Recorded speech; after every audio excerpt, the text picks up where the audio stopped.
Maître Alimatou Camara, avocate au barreau de Guinée. Le courage, c'est l'essentiel. Ce sans quoi le reste ne compte pas.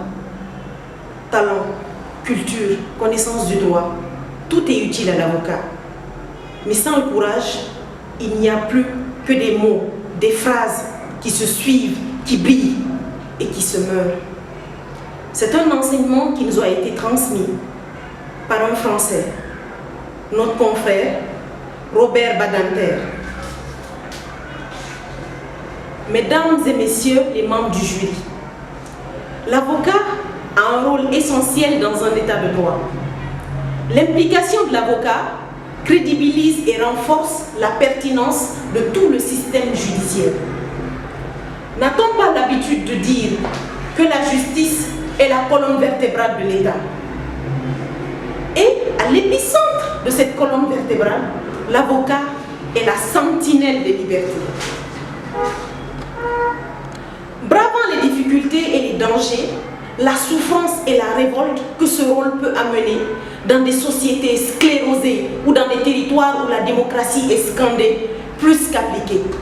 Des avocats, mesurant toute l'étendue du rôle qu'ils peuvent incarner, refusent de courber l'échine face à tout un appareil conçu pour les phagocyter.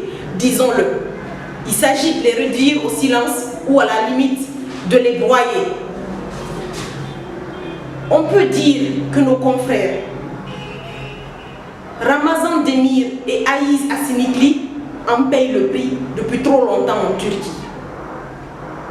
Nos éminents confrères sont emprisonnés depuis le 6 avril pour l'exercice de leur profession et rien d'autre ne justifie leur détention. C'est la raison pour laquelle Maître Ramazan Demir a su trouver les mots justes pour démontrer l'illégalité absolue des charges qui pèsent sur lui lors du procès le 22 juin dernier. Je le cite. Comme peut le voir toute personne possédant un niveau d'intelligence moyen, malgré que la police et le procureur n'aiment pas trop s'y confirmer et nous faire confiance, nous avons réalisé toutes nos activités conformément à la Constitution. Et à Maître Ramazan Demir de poursuivre. Alors nous sommes là. Donc nous le répétons, regardez bien nos activités qui sont présentées comme preuve dans nos dossiers. Nous sommes les plus gros ennemis de cet ordre de persécution créé par les juges, les procureurs et les policiers qui trahissent leur profession. Moi et mes confrères, nous faisons preuve de réussite car nous sommes sur le siège de l'accusé dans cet ordre juridique sans fondement. La violation de l'indépendance de la profession d'avocat ainsi que le déni dans la liberté d'exercice de notre profession vont être notre ligne de défense dans ce simulacre de procès. L'indépendance de l'avocat et des barreaux est une condition essentielle de l'état de droit.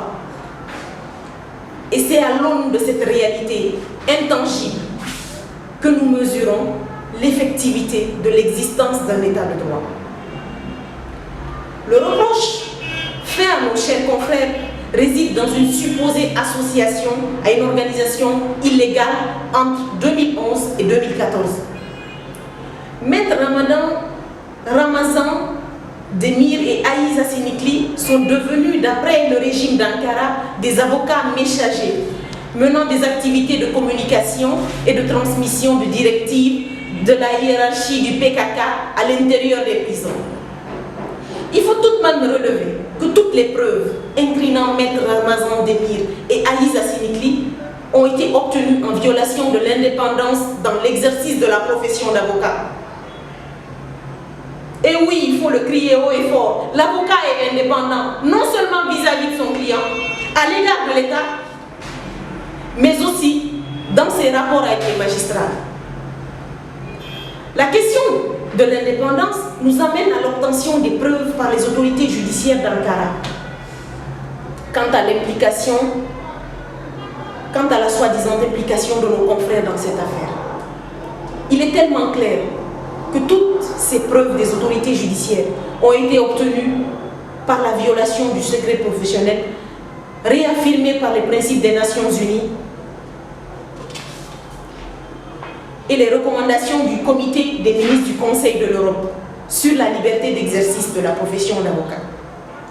C'est dans cet esprit que la Cour de justice de Luxembourg, dans l'arrêt AMS, qui constitue un acquis communautaire, s'accentue sur le fait que tout justiciable doit avoir la possibilité de s'adresser en toute liberté à son avocat, mais aussi en toute confidentialité. C'est ainsi que les justices européennes, quand ce n'est pas celle de la Cour européenne des droits de l'homme, viennent régulièrement renforcer le respect du secret professionnel, écoute téléphonique, perquisition dans un cabinet d'avocat.